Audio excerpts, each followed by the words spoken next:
it took me over a year before I was able to wear this fragrance. Highly overrated. We thank God it has jumped up the ladder.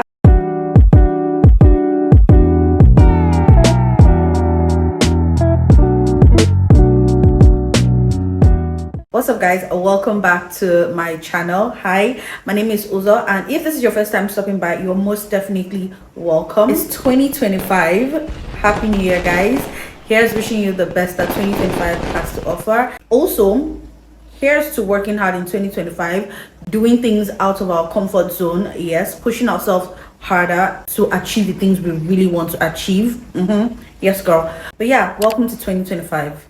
In today's video, I'm going to be talking about my top 5 Lattafa perfumes. If you know, you know. Lattafa released a ton of new fragrances last year, and I wasn't really bothered to get them because I wasn't wowed.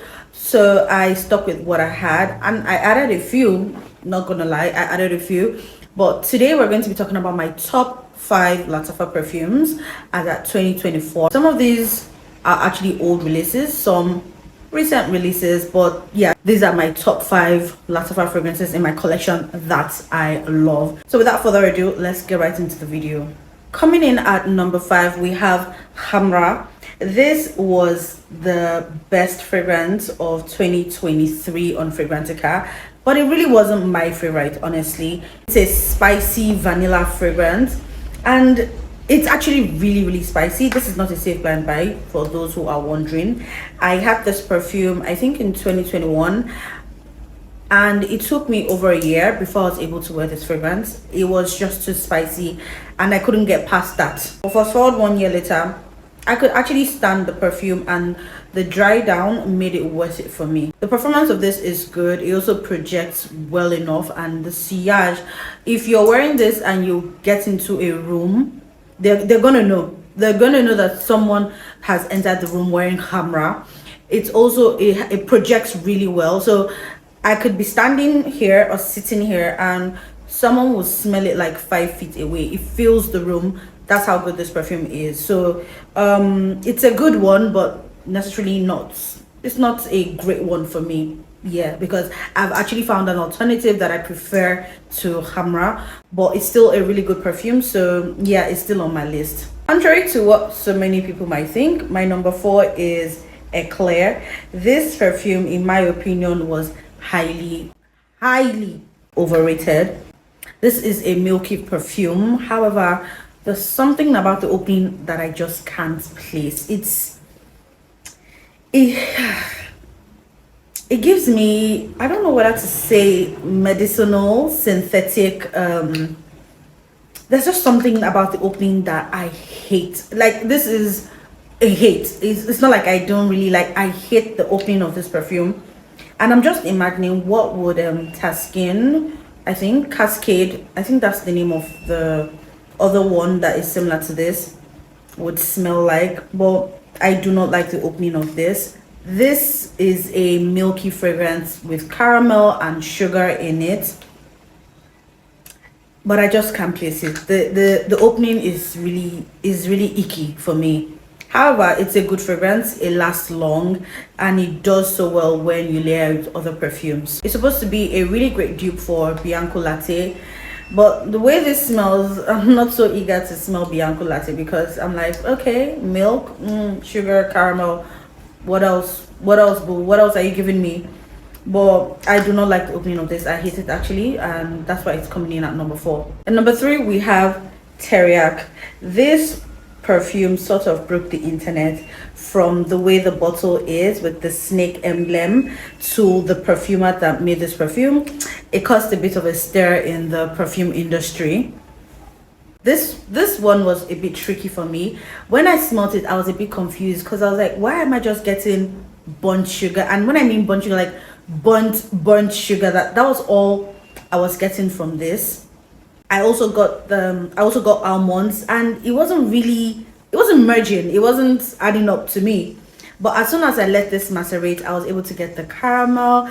The almonds didn't smell as bitter as it was initially. There's also some vanilla in this perfume, however it's not the star of the show for me. There's musk in here, there's vetiver, as well as leather. This was my first leather fragrance and I was a bit confused as to what to expect from this fragrance, but after I let this macerate, I love it. I absolutely love this.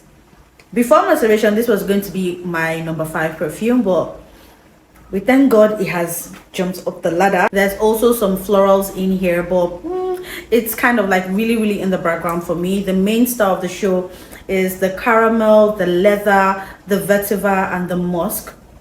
I really love this perfume, guys. It has become something that I've attached a feeling to, and every time I want to feel a certain way, I grab this perfume like ASAP. When I want to feel motivated, when I want to feel like I've got this is the perfume I reach out for. I don't know why, but that's what this does for me.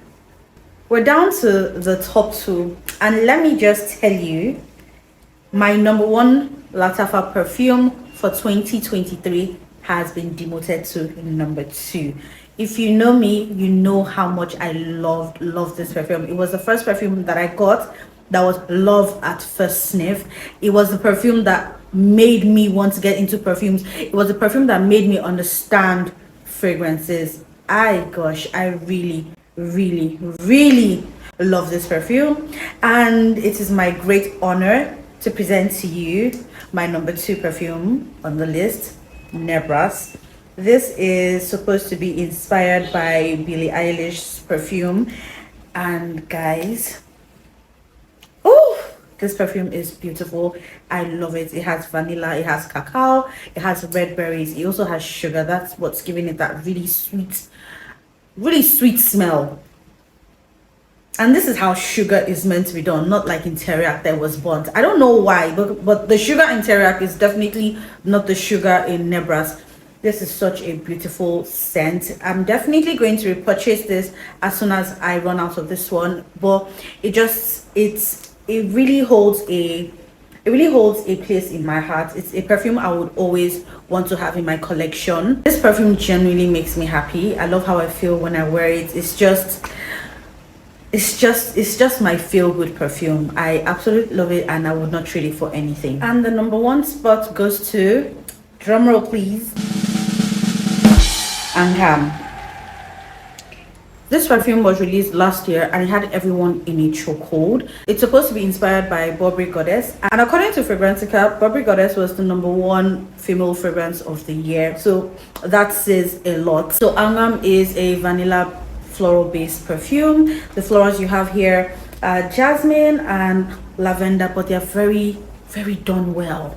It's not sharp, it's really done well. And the vanilla in here, oh my god, it's so sweet. Oh my gosh, oh my god. Nah, Lattafa did a big one with Angham. Around the time Angham was released, Athena was also released. Athena is by Maison Alhambra, which is a subset of Lattafa perfumes. In Athena, you can really get the spiciness of the ginger, but in Angham, you don't get that spiciness at all. You really just get sweet vanilla and then florals. Performance of this is spectacular. The longevity of this is about 8 hours on skin and way longer on clothing. Projection, you can smell this perfume from a good 3 to 4 feet away, and the sillage of this is so phenomenal.